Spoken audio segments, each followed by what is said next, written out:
Buenas noches, bienvenidos.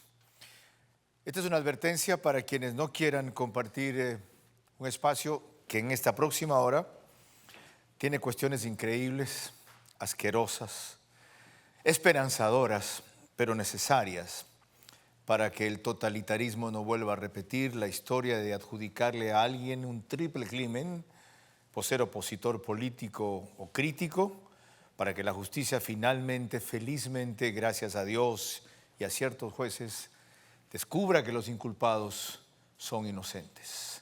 Hoy vamos a hablar del caso de Carolina Llanos. Este es Vera, a su manera. Un comunicador que desde 1975 ha sacudido la televisión con formatos y estilos polémicos, sin ocultar sus simpatías ni jactarse de objetividad, pues el periodismo de opinión siempre asume una posición. Bienvenidos a coincidir o discrepar con Vera, a su manera. Opinión con propósito. Democracia.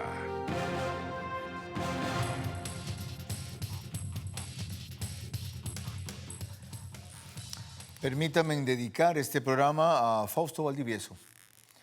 La de él es una de las muertes sin aclarar de la década correísta.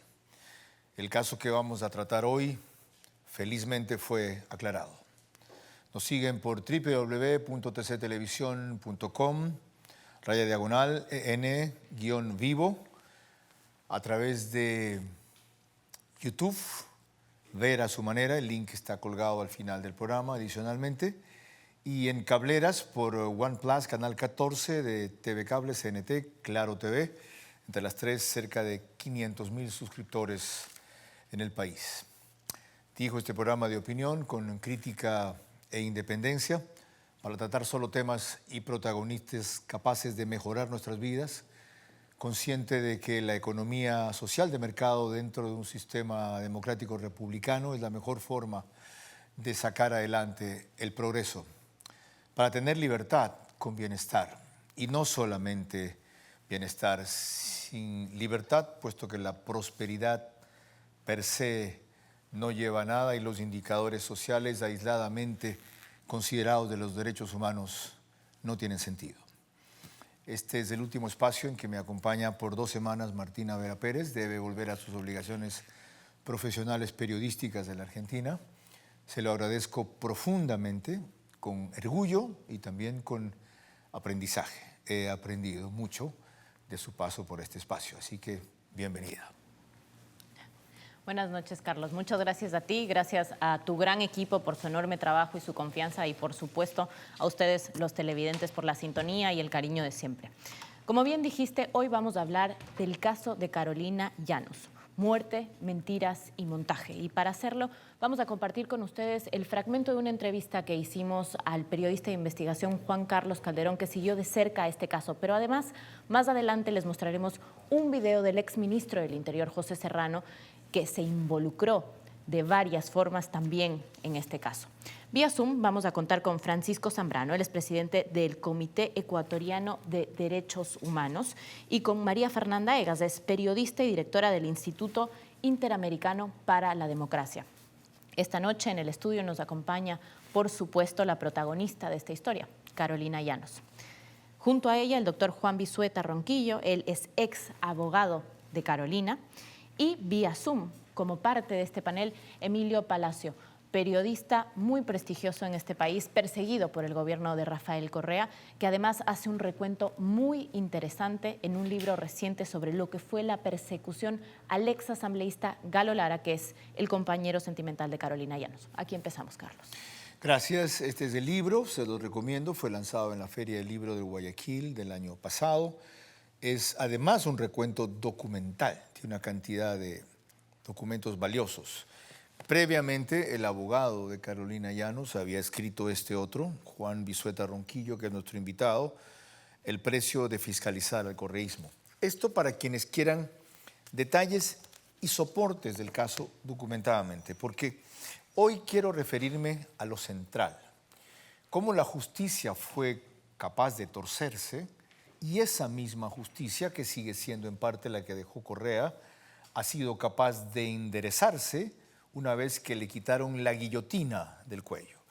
¿Cómo se siente Carolina con este fallo reciente de hace apenas unas 2 semanas que la declara a usted inocente subsecuentemente de lo que hicieron hace meses atrás con Galo Lara? Bienvenida.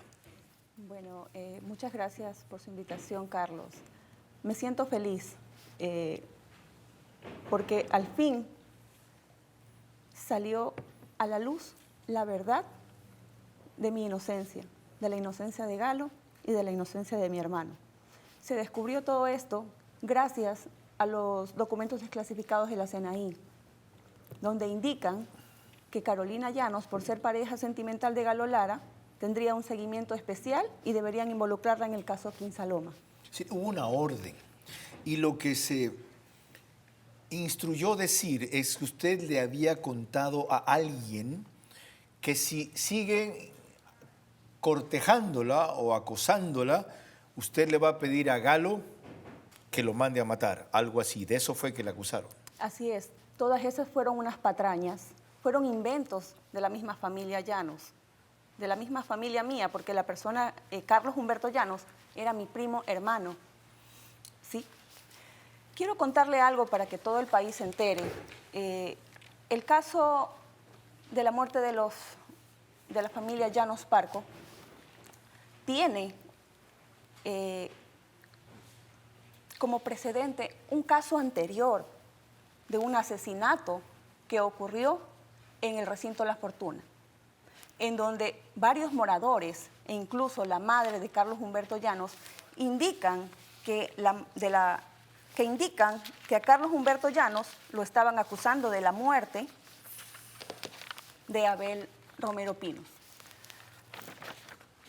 La Fiscalía del Ecuador, la señora Inés Barcolor, el fiscal de ese entonces, Galo Chiriboga, conocían la verdad, porque la investigación en el caso Quinsaloma iba por buen camino. ¿Qué la desvía? La desvía porque, como todos saben, mi pareja sentimental denunciaba actos de corrupción del gobierno de Rafael Correa. Actos de corrupción que hoy han salido a la luz. Aclaremos esa parte, porque lo que Galo Lara denunció ya de los DRUP, de Seguro Sucre, de los seguros de tránsito es conocido. Para que se entienda que previamente a la masacre de Quinsanova hubo otro asesinato. Así es. Y que el pariente de un asesinado, según consta en el proceso, sería quien mandó a ejecutar en retaliación a Carlos Llanos, su mujer, su hijo, y luego inclusive destrozarlos y quemarlos, ¿verdad? Así es. ¿Cuál fue el asesinato? ¿A quién asesinaron? El primer asesinato fue de Darwin Romero Pinos, ocurrido en La Fortuna, en el mes de junio del 2011. Darwin Romero Pinos era amigo de Carlos Llanos. Conocidos. Conocidos. ¿Y quién mata a Darwin Romero Pinos? Según los comentarios de la gente allí en Quinsaloma y de la misma familia Llanos, quien habría matado a Darwin Romero Pinos fue Carlos Humberto Llanos. Entonces, estos asesinatos de la familia Llanos Parco ocurren por la venganza, porque fueron igual muerte, quemar la casa de una manera atroz. Sí, diente por diente, ojo por ojo fue. Y ahí se reputa a un Clever Romero como el haber dispuesto eso. Hay versiones así. Sí, Carlos, justamente Clever Romero estaba involucrado en el caso Quinsaloma, pero la Fiscalía General del Estado lo absolvió porque presentó una factura falsa, una factura caducada, que supuestamente él estuvo en Quito haciendo pintar un vehículo. El día que ocurrió la triple... El día que ocurrió el triple asesinato. Ok, hasta ahí tenemos un primer cuadro del asunto. Sigamos armando la historia ahora, en cambio, con el abogado. Yo me recuerdo que usted logró una primera instancia que fueran considerado inocente. Galo Lara, ¿verdad? Sí, Carlos. ¿Ganaron el caso?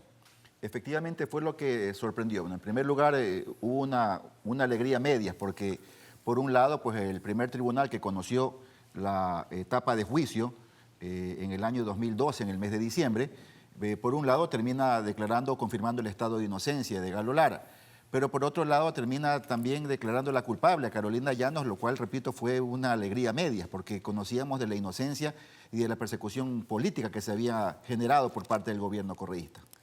Ahora, Emilio Palacio recoge esto en el libro que les mencioné hace pocos instantes.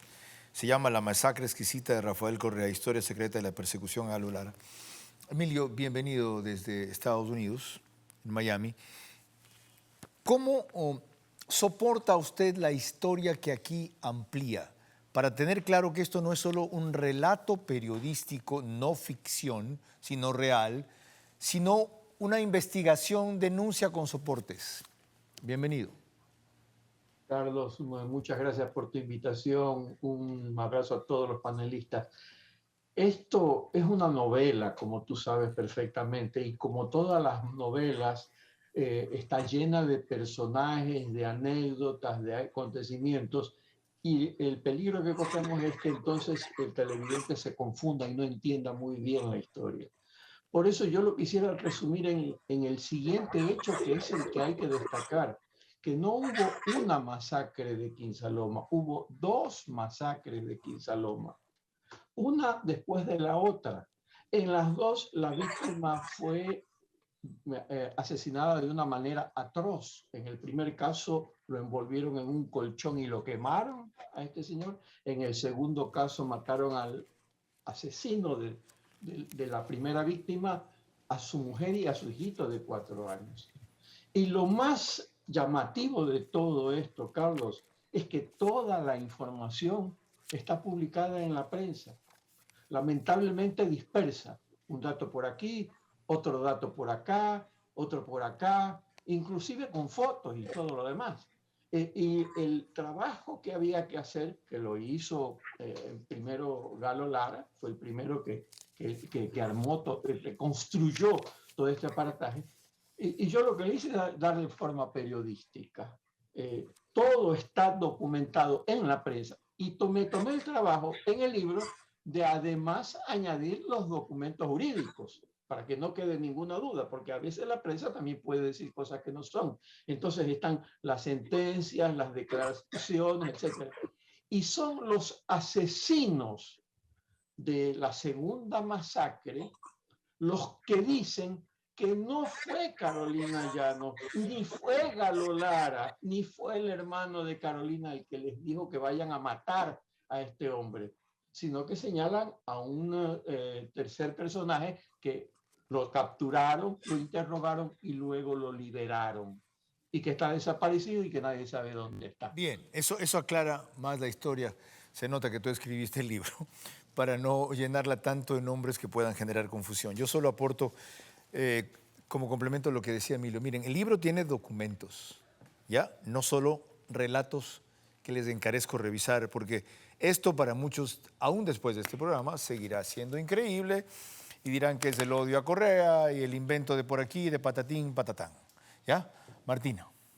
Carlos, es muy importante saber hasta qué extremo llegó la persecución correísta a quienes eran opositores a su gobierno y denunciaban casos de corrupción, no solamente para que se haga justicia, sino también para que no se vuelva a repetir. Entonces, vamos a poner un poco en contexto todo lo que nos han dicho nuestros invitados hoy para que usted entienda mejor en qué consiste este caso, el caso de Carolina Llanos. Carolina estuvo 8 años en prisión por un crimen que no cometió. A ella se le acusó de haber sido la autora intelectual de este triple homicidio en Quinsaloma, donde murieron Carlos Llanos, su hijo de 4 años, como ya lo dijo Emilio Palacio, y su mujer.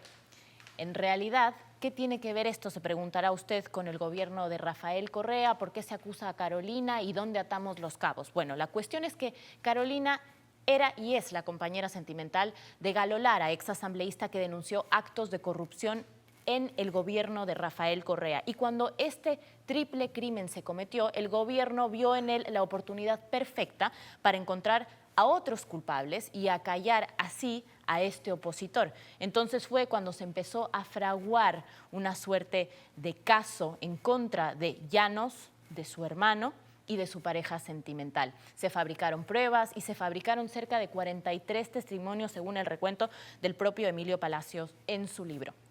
Carolina hoy ha sido declarada inocente por la Corte Nacional y está aquí para contarnos su historia, pero ella sabe que nada le devolverá ese tiempo perdido tras las rejas, ese tiempo que no estuvo con su familia, que no estuvo con sus hijos, que por cierto eran apenas unos bebés recién nacidos cuando a ella la llevaron presa, y que además, muy probablemente, tampoco la ayude a reponer todo el daño moral e intelectual que ese episodio causó en su vida, en el que, dicho sea de paso, perdió un embarazo por los maltratos que sufrió en la cárcel. Para hablarnos del contexto en el que sucedió todo esto, un contexto de persecución política que trasciende este caso y se amplía a otros, estuvo esta mañana con nosotros Juan Carlos Calderón y esto nos dijo. Fue determinante la voluntad del entonces presidente Moreno para desclasificar estos documentos. En este caso, fue determinante la acción también del propio Galo Lara para perseguir justicia. En realidad, yo veo que en las personas que fueron perseguidas hubo esa voluntad de no dejarse atropellar.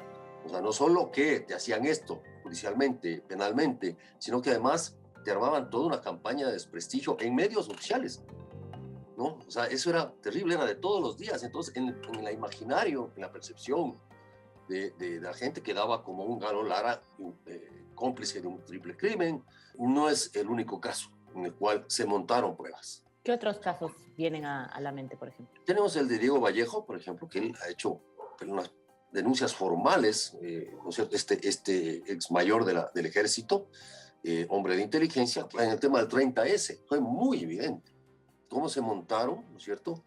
Se montaron incluso con testigos falsos, ¿sí? Testimonios juramentados que fueron falsos en los juicios, supuestos juicios, que no se puede llamar juicio a eso, a testigos de la fiscalía, que la fiscalía prestaba para acusar, por ejemplo, al coronel Carrión, al cual un testigo cae 6 meses presos porque un testigo falso dice que él oyó que iban a envenenar, a Rafael Correa.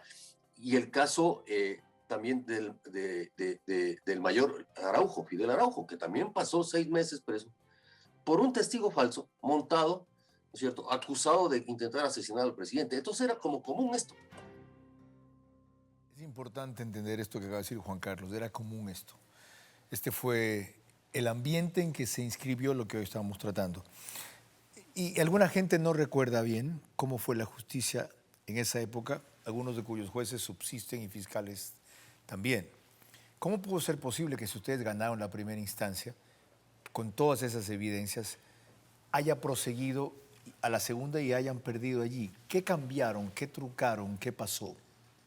La respuesta, Carlos, radica en el hecho de la sumisión que existía en ese momento de la Administración de Justicia frente al Ejecutivo. Bastaba una orden del presidente y en ese sentido pues, se generan sentencias vergonzosas para la Administración de Justicia. En este caso, hay que recordar que fue el día 4 de agosto del 2011. Y el 4 de agosto, Carolina Llanos se encontraba en el Omnia Hospital saliendo del hecho de haber alumbrado a sus mellizos.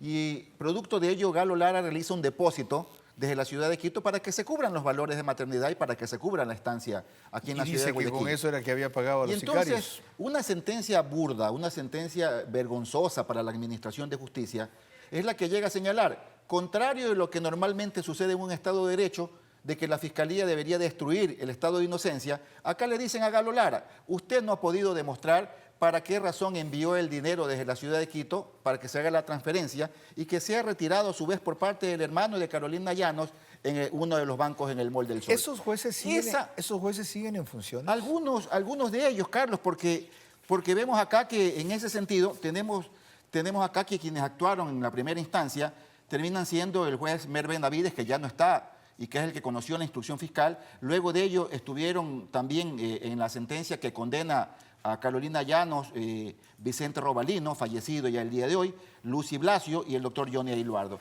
Y quienes terminan condenando a Galo Lara terminan siendo, por otro lado, pues Jimena Ventimilla, Zulema Pachacama y Edgar Flores Mier. Gracias por recordar esos nombres. Aquí estamos haciendo memoria para que no se repita la historia. Y en esta primera parte hasta aquí llegamos. Martina. Así es, Carlos. No sin antes recordarles que después de este corte vamos a presentarles un video en el que se ve cómo el exministro del Interior, José Serrano, se involucró personalmente en este caso. Además, no lo olvide, es importante recordar los horrores del totalitarismo para que no se vuelva a repetir. A pedido general, mañana vamos a reprisar el primer programa que hicimos la semana pasada a raíz de la masacre carcelaria.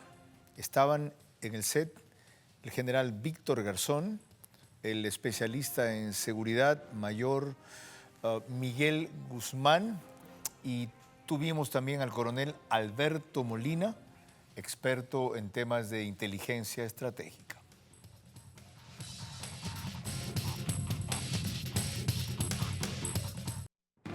Seguimos con Vera a su manera.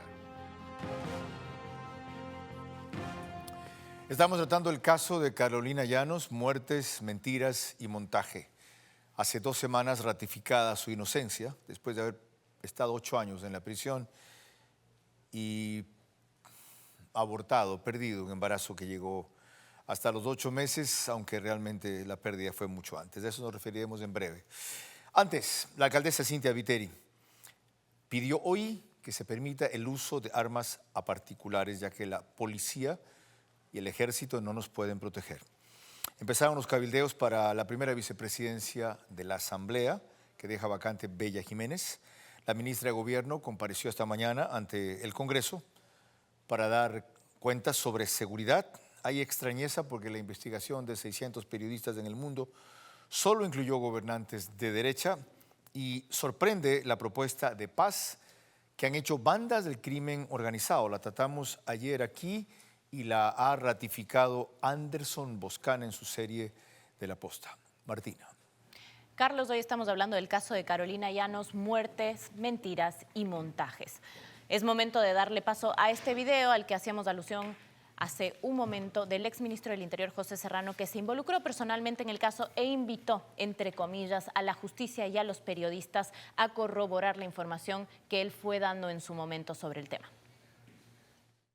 Ahora es fundamental que este tema los fiscales y los jueces lo procesen también de la manera más adecuada en el marco de la ley, con todas estas, ya no solo evidencias, ya no solo indicios, sino con estas pruebas claves dentro de un proceso que no puede quedar en la impunidad.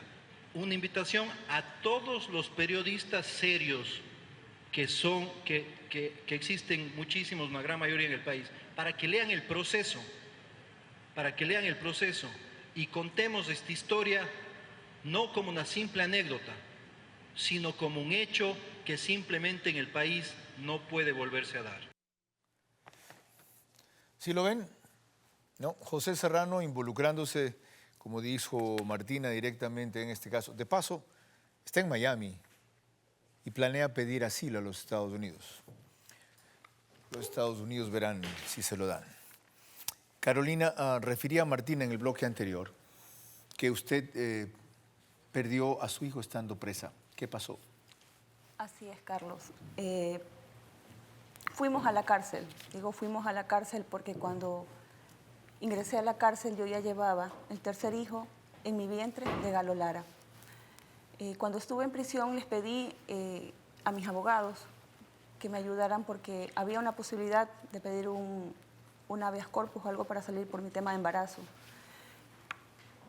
Y la Fiscalía ofició a la Cruz Roja de Guayaquil que me hagan un examen de embarazo dentro de prisión. Me lo hicieron, detectaron mi embarazo positivo y días después, encontrándome en mi celda, entran un grupo de mujeres a golpearme salvajemente en mi vientre. Eran 5. 5 de las que pude reconocer, Carlos. Una de ellas tenía un cuchillo. Tenía una punta. Tenía una punta. Me golpearon entre todas con una barra de hierro, con baldes, me rociaron gasolina y me echaron algo como una especie de gas pimienta en el rostro. Después de haberme arrastrado por toda la celda, pude escaparme y meterme en un baño. Pocos días después empecé con unos dolores muy fuertes en mi vientre, ¿no? Y empecé a sangrar. Acudí al centro médico del cárcel de mujeres para que me revisaran y me enviaron otra vez a la celda, que no podían revisarme.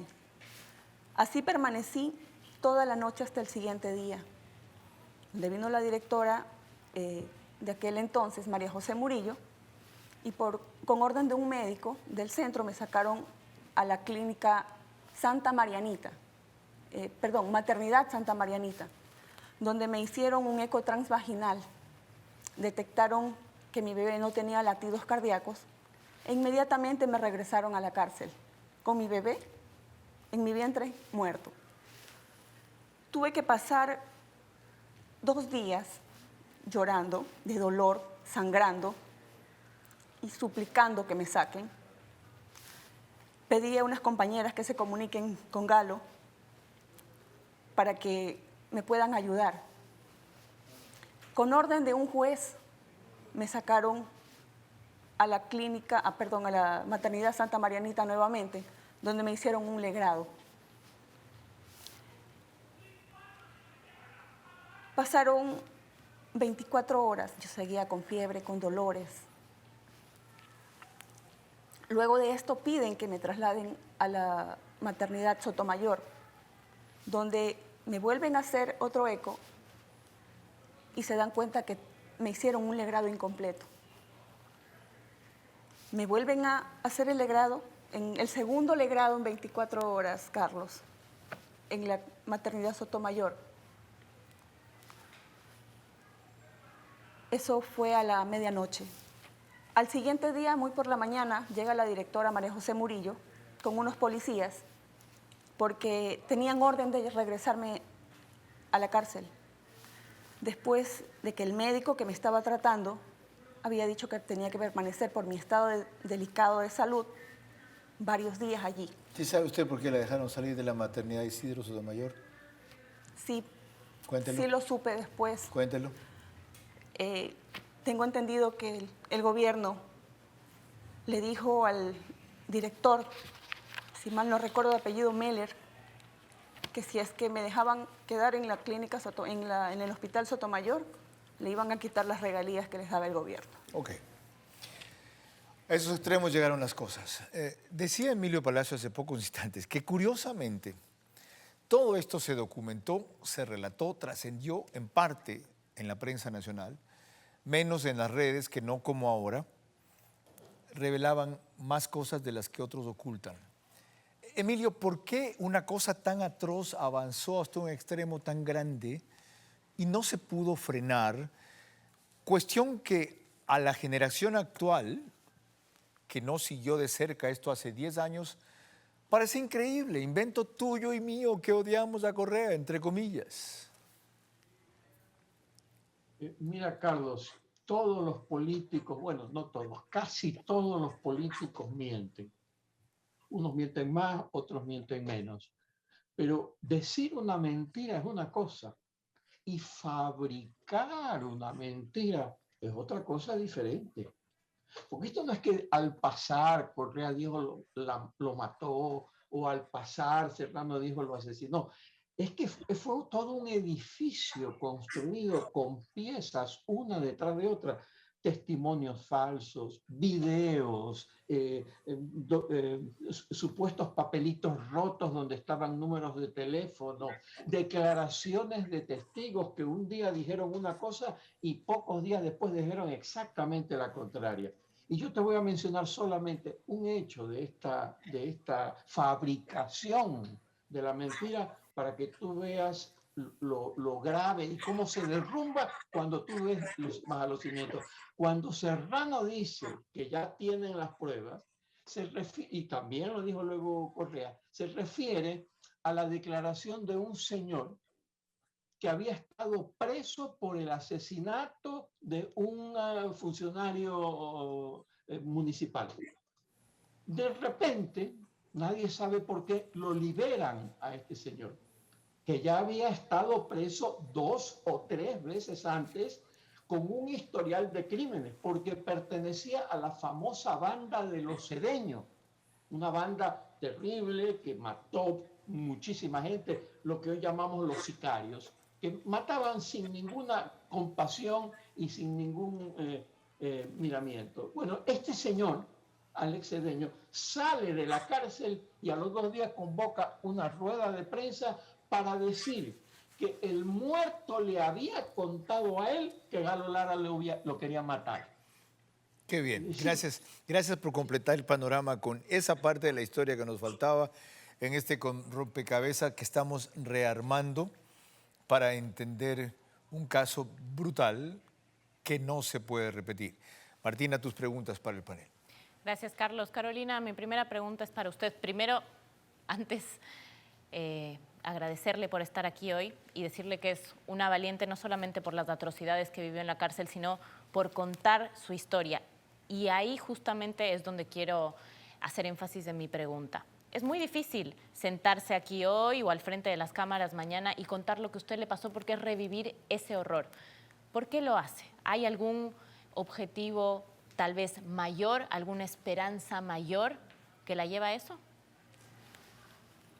Bueno, ¿por qué acepté venir a este programa? Acepté venir a este programa porque no quiero que se vuelva a repetir en la historia del Ecuador que le hagan esto a una familia, que le hagan a una madre, que le den una paliza y le maten a su hijo en su vientre, que le alejen de sus hijos recién nacidos, porque tenía mis hijos mellizos, se quedaron de 5 meses, que ensucien mi buen nombre, el nombre de mi familia, que nos culpen de crímenes atroces utilizando dinero del Estado. Yo no fui una presa común, yo fui una rehén del gobierno de Rafael Correa, con sus secuaces, como José Serrano, como Galo Chiriboga e Inés Barco, porque fue ella quien empezó todo esto, porque ella conocía la verdad del caso Quinsaloma. Ella sabía que esos casos tenían motivaciones por venganza, en las que yo nada tenía que ver. Ahora yo me pregunto Carlos, les pregunto a los televidentes, ¿quién me devuelve mis 8 años que permanecí en la cárcel? ¿Quién me devuelve a mi hijo que mataron en mi vientre? Martina, prosigamos. Gracias, Carolina. Y justamente lo que usted acaba de decir me lleva a la siguiente pregunta para el doctor Vizueta. Doctor, ya hemos escuchado quienes estuvieron involucrados en la fabricación de todo este crimen o esta acusación falsa. ¿Dónde están ellos? No están tras las rejas. Sí, esa es la pregunta que todavía nos hacemos, pero me dejó aquí aprovechar porque me deja pensando lo que menciona Carlos respecto de que no es un invento lo que estamos señalando el día de hoy y que hubieron documentos que reflejaron cada uno de los aspectos que se han señalado, tanto por Emilio Palacio, como lo hemos también reseñado en el libro que escribimos en algún momento, porque es la misma guía penitenciaria la que termina relatando de quién es la persona que luego de la agresión y luego del aborto acude ante el hospital Enrique Sotomayor y da cuenta de que acude un teniente coronel Cristian Rueda por orden del ministro del Interior. De igual manera, otro documento que se refiere también a una trabajadora social del mismo centro penitenciario, en ese mismo sentido, donde dan cuenta de que la orden venía del mismo ministro del Interior. De tal manera que la pregunta en este momento es el hecho, hasta este momento, bien, gracias. Pero consideramos de que eso no va a quedar eternamente, puesto que la decisión, en primer lugar, de Carolina y de Galo Lara, es el hecho de acudir a las Cortes Internacionales, ya que en algún momento acudimos y finalmente fue inadmitida siquiera por parte de la Comisión Interamericana de Derechos Humanos. Claro está que ya eran otras épocas, Carlos, en donde en esa época el presidente Rafael Correa había donado $1 millón a la Corte Interamericana de Derechos Humanos con la finalidad de que se genere el sostenimiento de la mencionada Corte, pero creemos de que ya en este momento la Comisión podría tener otra visión respecto de lo que se ha conseguido frente a una sentencia en la que se ha logrado que se confirme el estado de inocencia para Carolina Llanos. Cuando la justicia local falla, se busca justicia afuera. Ojalá que en este caso se haga. Emilio Palacio, un gusto saludarlo. Leí su relato, su recuento, y la verdad es que usted también hace una muy buena labor a la hora de describir que todo esto es parte de un panorama mayor, porque hay otros casos, hay otras víctimas y hay otras historias. ¿Cree usted que este tipo de persecución fue sistemática en el gobierno de Correa? Mire, la ventaja, por decirlo de alguna manera, del exilio es que uno empieza a conocer más a fondo no solo lo que pasa en su país, sino lo que pasa en otros países. Y no solo en Ecuador se han hecho estas barbaridades, en muchos otros también. Y los que estudian estos temas han creado una figura que se llama el asesinato de la personalidad. Es decir, una cosa es meter en la cárcel a Galo Lara, decir que robó dinero, decir que lo que sea. Y otra cosa es decir que mandó a asesinar a un niño de 4 años que no tenía nada que ver en los problemas que se están mencionando. Y agregarle todas las monstruosidades y todo lo que se dijo luego. Es decir, no se trata solo de aplastar a la persona con la violencia física, asesinando al hijo en el vientre de Carolina Llanos, manteniéndola 8 años en la cárcel, torturándola, creando una incertidumbre para su familia. 2 niños que se criaron prácticamente sin su madre durante 8 años, sino que además de eso le quieren quitar el nombre, quitarle lo único que nos queda a los seres humanos cuando nos hemos muerto, nuestro nombre. Gracias, Emilio. Por eso usted tiene toda la razón con lo que dijo hace un momento Carolina Llanos, que tuvo que soportar todo esto. Ya. Es una de las mujeres más valientes que hayamos conocido. Permíteme que te interrumpa aquí para complementar esto, porque a propósito de lo que refería Martina, justamente eso dice Emilio Palacio al concluir el libro en la página 77. Lo voy a reiterar con el texto que él pone, porque eso explica y justifica este programa. Había que contar la historia de su persecución, ya no solo por Lara, sino por nosotros mismos. Porque mañana esta historia podría repetirse. La degradación moral de los opositores, llamada asesinato de la personalidad por algunos estudiosos, es uno de los mecanismos favoritos de las dictaduras totalitarias para liquidar del modo más completo cualquier oposición.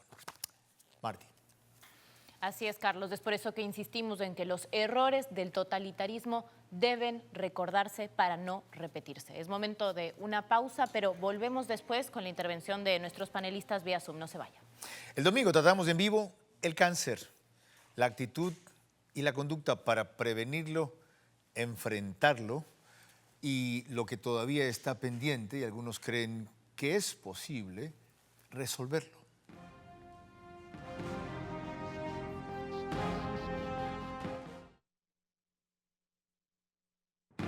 Seguimos con Vera a su manera.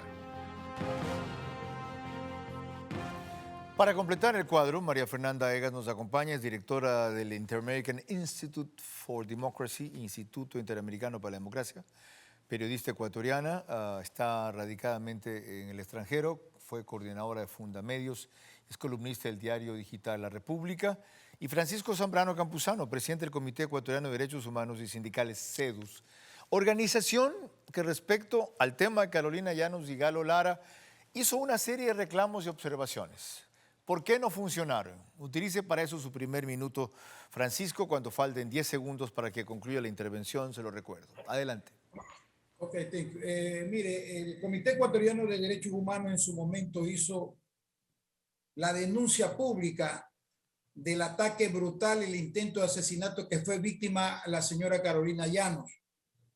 Lo hicimos aquí en el Ecuador cuando los momentos eran difíciles, nadie quería frentear.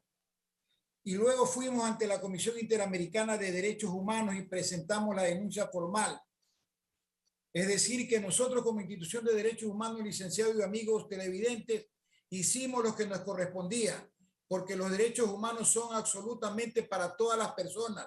Y nosotros considerábamos que el amigo Galo Lara, su compañera de lucha, Carolina Llanos, eran perseguidos del gobierno de Rafael Correa y del sujeto que en ese entonces hacía la de ministro del Interior. Entonces nosotros hemos estado en la lucha y le dimos a ellos la solidaridad porque esa era nuestra obligación y nuestra responsabilidad. Enseguida proseguimos con eso. En cambio, María Fernanda, ¿cuál es su impresión de cuando este caso se desarrolló y trascendió, de por qué a pesar de todo lo que se hacía, nada se conseguía?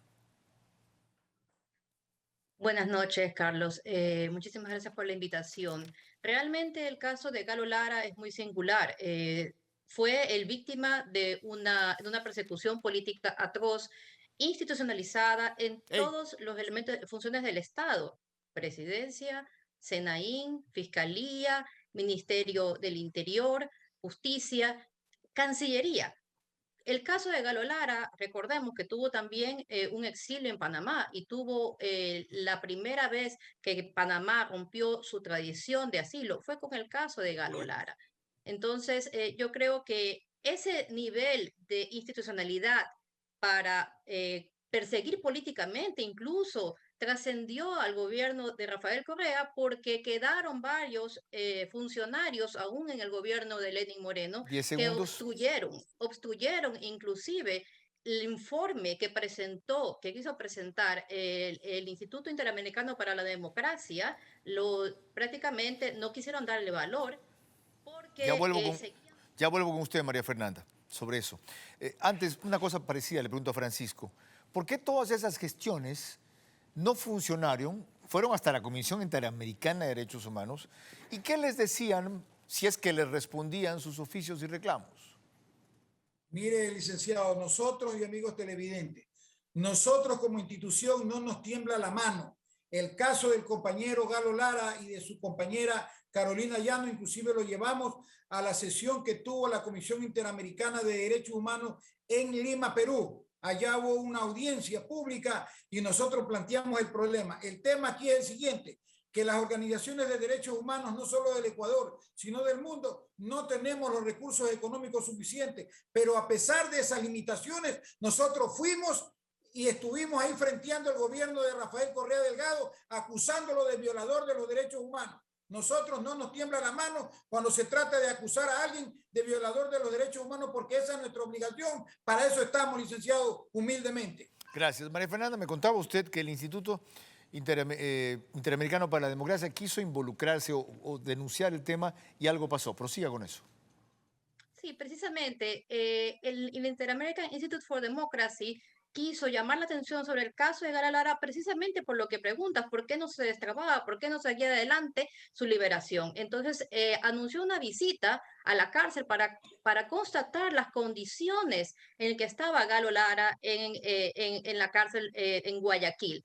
Esta visita contó con varios apoyos, pero a nivel gubernamental, luego, al tener una entrevista de esta misión liderada por el embajador Armando Valladares y por el abogado Marcel Feró, fue muy hostil el recibimiento de la ministra de Justicia en aquel entonces, y luego quisieron ningunear prácticamente el informe en que daba cuenta de los tratos crueles e inhumanos al que estaba siendo sometido Galo Lara en prisión, un paciente diabético que no recibía sus medicinas y que tenía señales muy claras de estarse degradando su salud.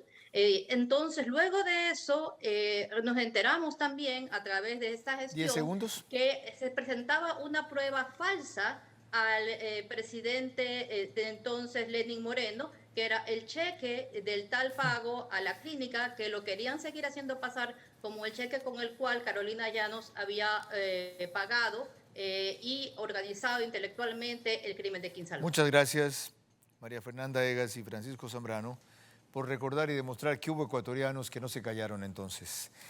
¿Por qué sus voces no fueron atendidas? Y una acotación adicional. Cuando habla Francisco Zambrano de que acudieron ante la Comisión Interamericana de Derechos Humanos, ¿saben a quién logró meter el gobierno de Correa y sigue de juez en la Corte Interamericana de Derechos Humanos? A Patricio Pazmiño. Ahí está con la toga. Sí, ese de la Corte Cervecera. ¿Ok? Ese a quien le llegaron $1 millón a un cercano para tener un fallo favorable a una empresa. Ese. Pero las luchas se ganan si se persisten, no si se abandonan. Martina. Carlos, y los errores del totalitarismo es importante recordarlos para que no vuelvan a repetirse. Es momento de hacer una pausa, pero al volver tenemos una sorpresa familiar para Carolina Llanos.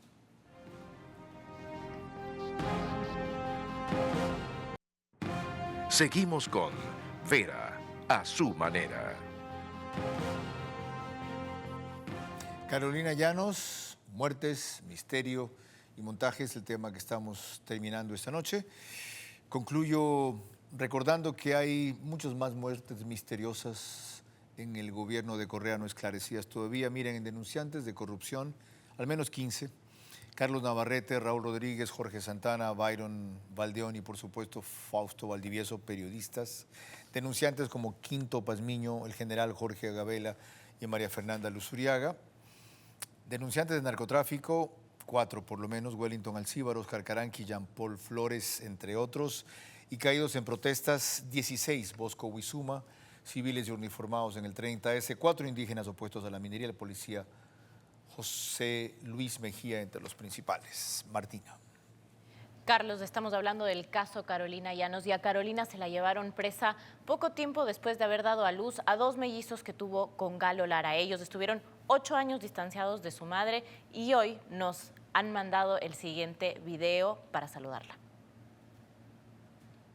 Buenas noches, mamá. La quiero mucho. Le quiero decir que usted es una guerrera por soportar 8 años en una prisión, sin nadie, sin nosotros, sin sus familiares. Apenas 2, 3 veces al mes que íbamos donde usted y donde papá. Y la primera vez que usted y papá, nosotros lo vimos juntos, eran en una cárcel, encerrados, vigilando mientras que nos vigilaban los guardias. Quería decir que le quiero mucho y que nos hizo mucha falta 8 años. La primera vez que yo y mi hermano la vimos juntos fue en un lugar blanco, en una sala blanca, todo blanco. Estábamos encerrados con guardias, protegiendo todo. Y creo que solo tuvimos 30 minutos nada más. Pero fueron los 30 minutos más largos de toda mi vida. La queremos mucho y cuídense. Qué maravilla. Yo por eso le decía que este programa es atroz, es asqueroso, si se quieren algunas cosas, es esperanzador por lo que acaban de ver y es necesario. Contésteles a sus mellizos. Bueno, María Sol, Matías, María Belén no está, pero es mi hija adolescente. Yo resistí en ese lugar porque todos los días me arrodillaba y oraba. Le pedí a Dios que los proteja. Con cada oración sabía que iba limando barrotes de ese lugar. Quien me daba la fuerza para resistir era la esperanza de volver a verlos, de volvernos a reencontrarlos y abrazarlos. ¿Usted cree en Dios? Sí. Bueno, a él también hay que agradecerle. Yo le agradezco a Dios. Hizo su parte. Le agradezco a Dios y quiero agradecer públicamente a los jueces que me dieron mi estado de inocencia, el doctor Guillén, la doctora Caicedo y el doctor López. Estos jueces han puesto el nombre de la justicia del Ecuador en alto al declararme inocente, Carlos. Que hayan seguidores de esa línea de dignidad. Como dijo Martín hace un rato, le agradecemos a usted por su testimonio, por su valentía, por su resistencia, por el ejemplo, por la inspiración y por venir a contar el caso para que esto no se vuelva a repetir. ¿Qué falta en esta rompecabezas que estamos armando, doctor Vizueta?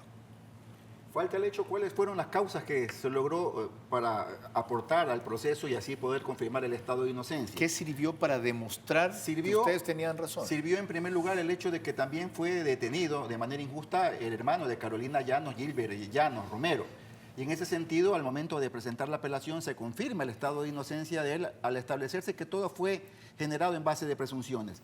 Pero también sirven también de un aporte este documento, que son la desclasificación de los documentos de la Secretaría de Inteligencia. Y aquí es donde se logra establecer lo que había sucedido en el caso que habían denominado caso Independencia, donde se establece claramente que la única razón por la que se le vincula a Carolina Llanos es su vínculo sentimental con Galo Lara. Y también otro documento que fue obtenido por parte de la Contraloría General del Estado, donde se establece algo atroz. La cantidad de $7.108.000 que fueron utilizados por parte del gobierno correísta con la finalidad de generar y forjar las pruebas y no solamente utilizarlos en base de ello, sino también para lograr la extradición de Galo Lara desde Panamá. Y evidentemente los informes que generaron la Defensoría Pública del Ecuador, donde se establece de que era un caso, el de Carolina Llanos, que tenía que investigarse y que era necesario establecer una serie de contradicciones que existían en ese caso, sumado al informe que genera también la Mesa de la Verdad del Consejo de la Judicatura. Todos estos documentos, como prueba nueva, son los que lograron de que esta vez jueces imparciales, jueces objetivos, a diferencia de los anteriores, jueces sumisos, hayan podido lograr establecer y confirmar el estado de inocencia de Carolina Llanos. Muchas gracias a ustedes en el panel, Emilio Palacio en Estados Unidos, a quienes nos acompañaron vía Zoom y a quien escribe este libro. Aquí tienen la historia completa, léanlo, valen la pena. Y los documentos y sustentos, revísenlos. Hace 2 semanas ocurrió la declaratoria definitiva del estado de inocencia de Carolina Llanos y no hay que dejar más tiempo sin recordar esto, porque los que urdieron estos son los que quieren volver. Y la mejor forma de volver no es solo hacer memoria para que no se repita la historia, sino en el caso del gobierno actual y de todos quienes ganaron las elecciones, cumplir con lo prometido para que no hayan pretextos o razones de pensar que todo tiempo pasado fue mejor. No, especialmente ese fue peor. Pero la memoria es frágil y los hechos son vertiginosos, tienden a olvidarse por parte de quien decide, que es el pueblo. A ellos hay que recordárselo con frecuencia porque están siendo víctimas de lo que no se hizo bien a tiempo y pueden ser peores víctimas nuevamente. Al concluir, Martina, solo te quiero agradecer el tiempo que nos has acompañado estas 2 semanas, reiterarte mi orgullo y otro, muy francamente, mi aprendizaje. Buen viaje. Gracias, Pa. Muchas gracias a todo este equipo por el fantástico aprendizaje que tuve y el real disfrute de la profesión estos días. Gracias a la audiencia por el cariño de siempre y también gracias por permitirnos recordar hoy los errores del totalitarismo, los horrores además, para que no vuelvan a repetirse. Enseguida viene Alerta Roja con José Delgado, después la doctora Ana María Polo con Casos Cerrados sin Censura. Comienza un largo feriado, denle suave. Recuerden que es mejor llegar tarde en esta vida que temprano a la otra. Buenas noches. Esto fue Vera a su manera.